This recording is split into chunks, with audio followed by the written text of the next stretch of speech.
بله سلام شاگرد عزیز، خدا کنه روز خوب شروع کرده باشین. بازم ما آمدم که یک درس نو براتون بدم. امروز کدام روز است؟ امروز است سه‌شنبه 13 اکتبر. Tisdagen den 13 oktober. صفحه اول درستان از اینجا شروع میشه. از کسایی که deltid است و heltid است läs och lyssna på orden. میگم بخوانین و هم گوش بکنین به لغتا. اینجا QR کد داره. Skriv dem många gånger. بعد از اونا رو نوشته میکنین چندین مرتبه. میخوانین، گوش میکنین و مینویسین. این هم tisdagen den 13 oktober است. Lyssna, läs och skriv. میگه گوش کنین، باز بخوانین و بعد از او بنویسین. یک فیلم است، QR کد داره، براتون میمانه. در کجا می نویسین متوجه باشین.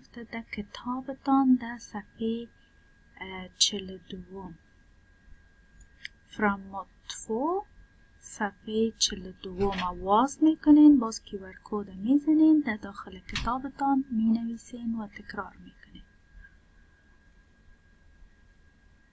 این هم همین کتاب framåt 2 را همگی حتما دارن. صفحه 43 واز میکنین. درباره لباس است، QR کد میزنین، بعد از او تکرار میکنین. Tisdagen den 13 oktober. سه‌شنبه 13 اکتبر. Vad har du på dig? چی داری تو در خود؟ یعنی مقصدش کدام لباس داری در جانت.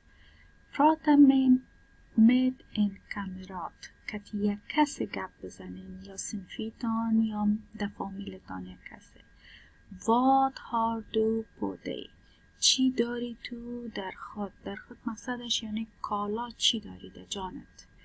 و شما در جواب میتونین بگوین که از جاکت، اما هر چیز که در جانتان از چادرتان شروع کرده، مثلا کسی که چادر داره، یخنقاق و جاکت و پتلون و جراب و کلش نام میگیرین و سیبیدنی. اینجا QR کد هم داره. بازم میتونین اول بریزی گوش کنین، بعد از خودتان تمرین کنین. این هم کارخانگی امروز است. Vad har de på sig?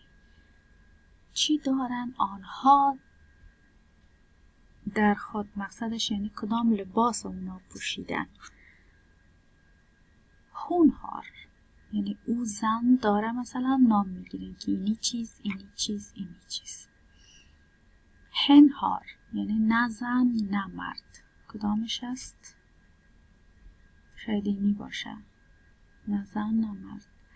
و دیگه han har و مرد کالایش اینی چیز است، اینی چیز است. این دختر کالایش اینی چیز است، اینی چیز است. این مرد کالایش اینی چیز است. و اینی فکر کنم هن است و اینی هم هن است. یعنی نه مرد نه زن. اینجا چی هستم؟ این هم کارخانگی امروز است. QR کد داره. دیکتامن است. دیکتامن است. گوش میکنین، بعد از او هرچی که میگه اینجا نوشتش میکنین. کارخانگی دلتید اینجا خلاص میشه. میریم سر هلتید.